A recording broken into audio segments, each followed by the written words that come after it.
Hey everyone, stay tuned for the American Idol after show on AfterBuzz TV with very special guest, MacKenzie Bourg. You're tuning into the destination for TV superfan discussion, AfterBuzz TV. And now, let the buzz begin.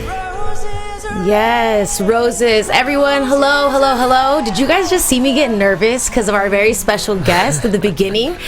Before we get started, go ahead and subscribe to our page below. Find us on SoundCloud, on iTunes. Rate us 5 stars. Let us know what you think.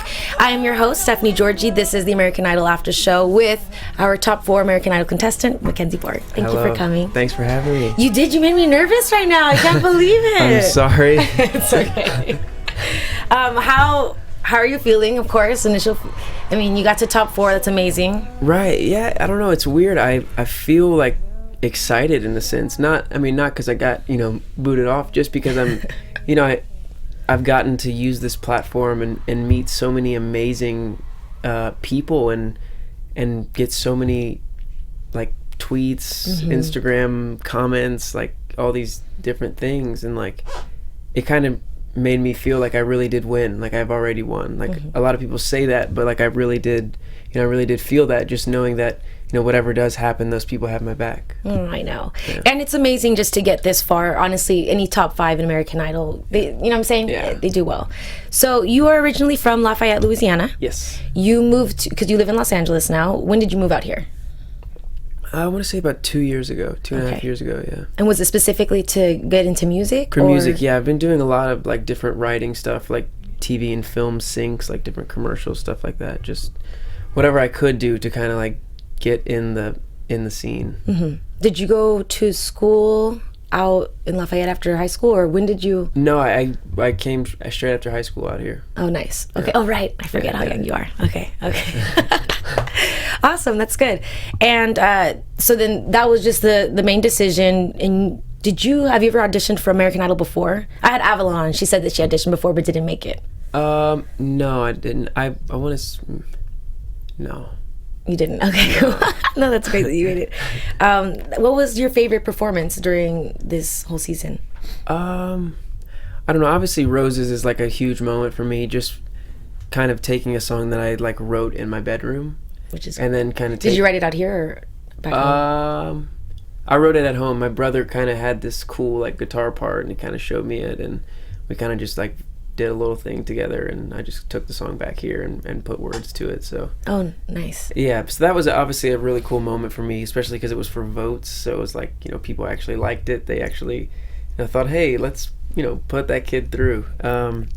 Billie Jean was special for me too. Yes, that was. Rick was talking about that last night. We were saying that was definitely like where you peaked, and it was like an amazing moment. Yeah, for you. Yeah, it definitely that was great. And Hallelujah too, just because it's all songs that like I've felt super like it was me, like it was fully me. So it was kind of awesome that the moments in the show that I guess were my best moments were the times I was most comfortable. Oh, that's great. Yeah. Just so everyone knows, I am gonna pull up the live chat roll and go ahead and send me tweets if you want to ask him anything. I was going to ask next that with American Idol, so this was the Pharrell season, do you feel like it was rushed? I mean, it was me coming in as press and stuff like that. It was so different for us.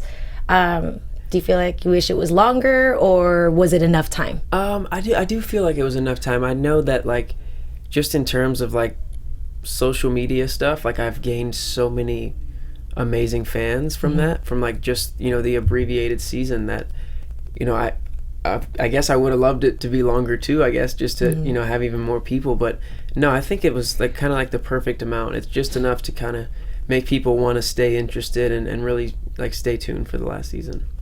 Of course. What would you say is there a song that you wish you could have performed that they didn't let you? Because I know they don't approve all of them. So yeah, well they approved the song, but it had been done in like the top 24, and I had this really cool version of "Sorry" by Justin Bieber, like kind of like a flipped version. Really? Yeah, and I had been pushing for it for like weeks. Who was it? It was Jen. Yeah, Blossom. Jen, yeah, she did it. Yeah. Bummer. Yeah, so I had like asked and go ahead. And just like I just remember like begging basically, and they just didn't want to budge, just kind of, because if they said yes to me, then it's like they have to say yes to everyone that wants to do a repeat song. So oh man, yeah, I'm surprised that he had an approved song, because I didn't realize that Justin Timberlake, which Trent did, wasn't approved of. So yeah. Is there anything that you would be able to sing here? I mean, not right now, but maybe towards the end. Or how do you feel about acapella? No. Cannot. I would, but I cannot. Okay. So what do you think you're going to do? Like, what would you say your genre, like if you were to come out with an album, what would it be? I mean, it's pop music. Exactly it's just what like, we hear you, like what you've done. Yeah, it's with just your like music. with instruments, it's like the Ed Sheeran kind of Shawn Mendes kind of thing. It's, it's obviously pop music that you'd kind of hear on the radio, but it's, more centered around like instruments and feeling, as opposed to just kind of like a big 4 on the floor beat. Right. Yeah. I was obsessed with your medley, your audition song. Thank you. I was like, what? Especially with the song choice of J-Lo's. Like, yeah. That was so good. When did you put that together? Like, just knowing that you were going to go for the audition, or?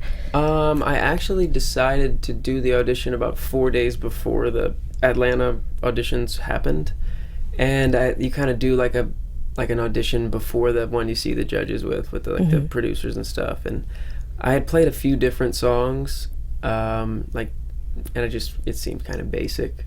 So I just went, and when I went back in the room, I just kind of put something together, and it worked out. Oh my gosh, that's great. Oh, you're so talented. So right now we have just a lot of praise. One of them that's really sweet from at Lindsay Rushford. She says, "Your smile made me fall in love with you." Thank you. I'm sure you're getting all of that kind of attention on here. Do you have, let's see, who are you closest with on the Idol team?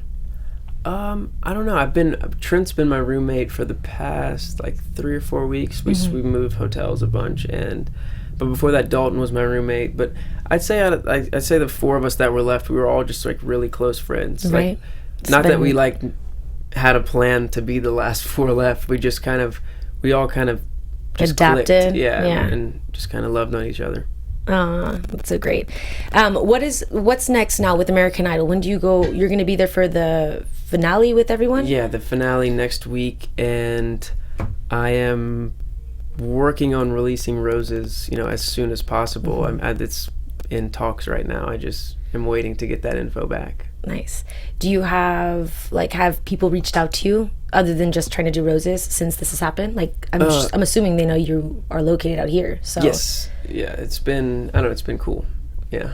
What's this? Nice. It made kind of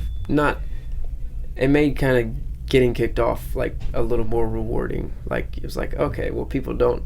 Yeah, right. I was just gonna say, we always argue that sometimes it's not the best to win American Idol because you have a little more freedom to do what you want. Right. Yeah. A little. But you bit. still got the platform. Yeah. Oh, that's amazing. Have you ever been interested in acting? Yeah. I mean, I wouldn't be against. I did the high school like musical, and that was fun. I don't know if I'm a good actor, but yeah, I'd do it. And and you did sports in high school. Sorry, speaking of the musical and everything else, you were quite involved. Did you do like ASB or anything like that? What is that? Oh, it's like Associated Student Body, like the student council.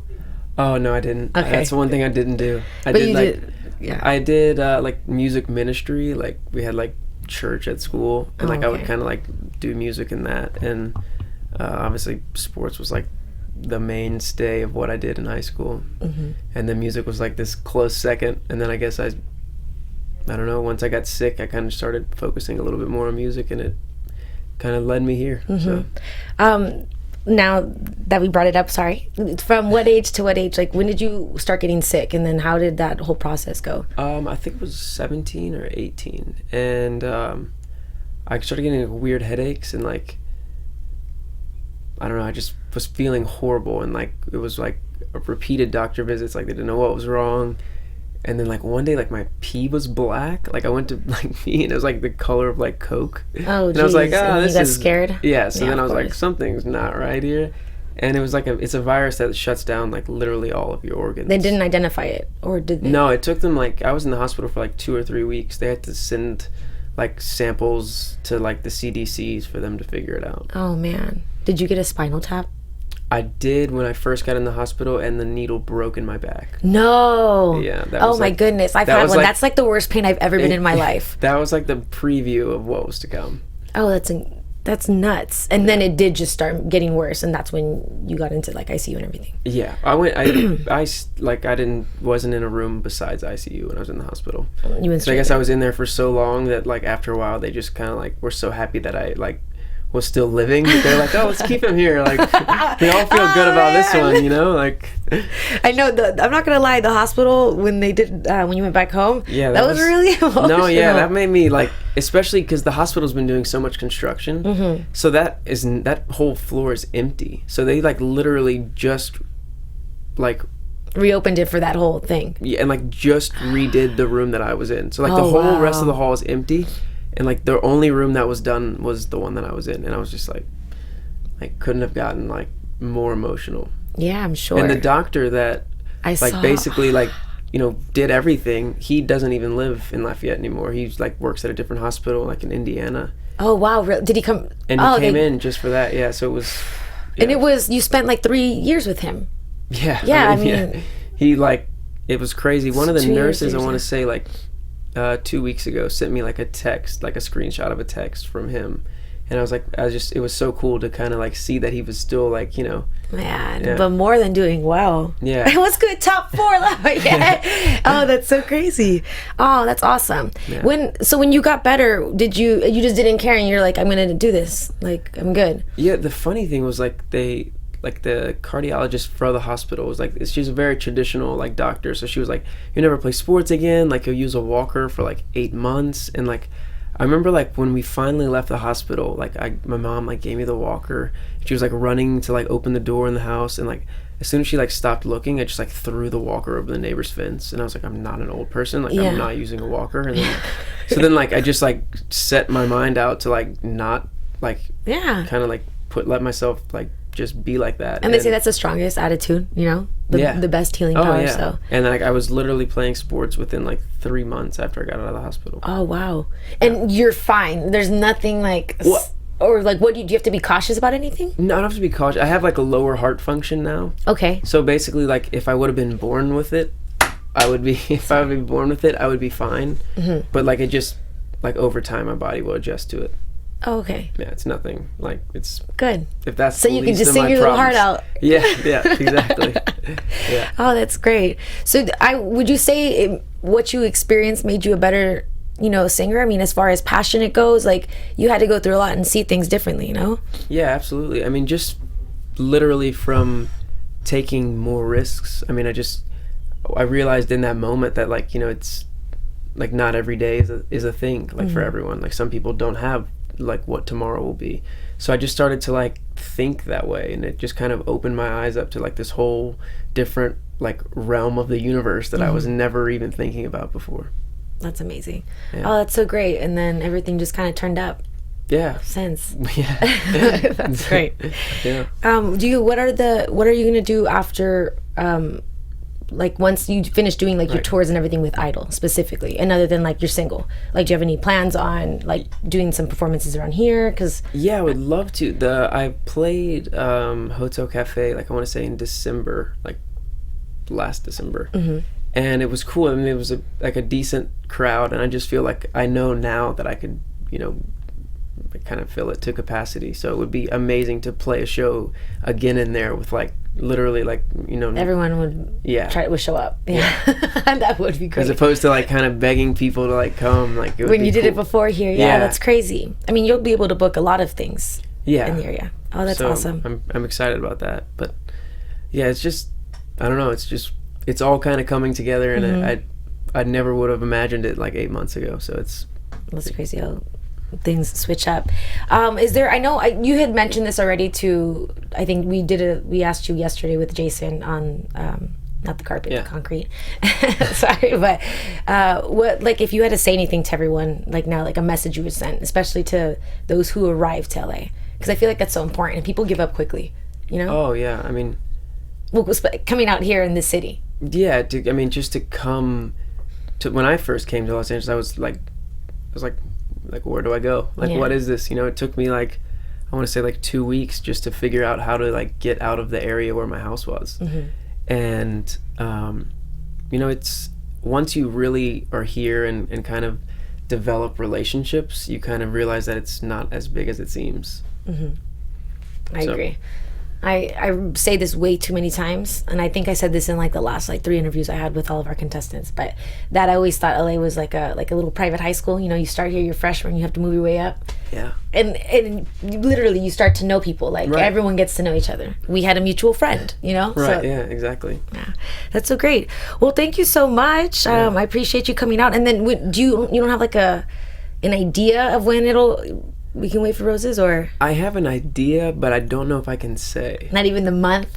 Well, I would say like sooner than later. I would say very sooner than later. Awesome. And then where can they find you on social media? Do you have like a website or? I do have a website. It's kind of weird. I would say just like Twitter, Instagram, all that nonsense. Yeah, that's probably where I spend most of my time. At MacKenzie Bourg, right? Yes, at MacKenzie Bourg. Awesome. Well, thank you so much. Thank you everyone for watching. You can follow me on Twitter at Stephanie Giorgi. We will see you next week. I believe we'll be doing it on Wednesday night because Thursday we'll have to say goodbye. Bye, everyone. From executive producers Maria Menounos, Kevin Undergaro, Phil Svitek, and the entire AfterBuzz TV staff, we would like to thank you for listening to the AfterBuzz TV network. To watch or listen to other after shows and post comments or questions, be sure to visit AfterBuzzTV.com. I'm Sir Richard Wentworth, and this has been a presentation of AfterBuzz TV. Buzz you later. The views expressed herein are those of the hosts only and do not necessarily reflect the views of AfterBuzz TV or its owners or principals.